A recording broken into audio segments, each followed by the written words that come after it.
You are looking at Julian's pronunciation guide, where we look at how to pronounce better some of the most mispronounced words in the world, like this other curious word. But how do you say what you're looking for today?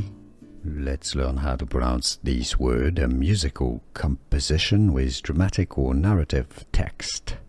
If you want to learn more confusing names from classical music, stay tuned. Italian pronunciation, it came from Latin through Italian.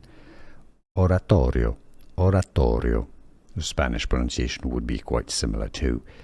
Oratorio. In English, therefore, the pronunciation, how to pronounce English pronunciation, oratorio. Here are more videos on how to pronounce more confusing words and names too many mispronounced. Like this video if you found it useful. I appreciate your support. I'll see you soon and thanks for watching.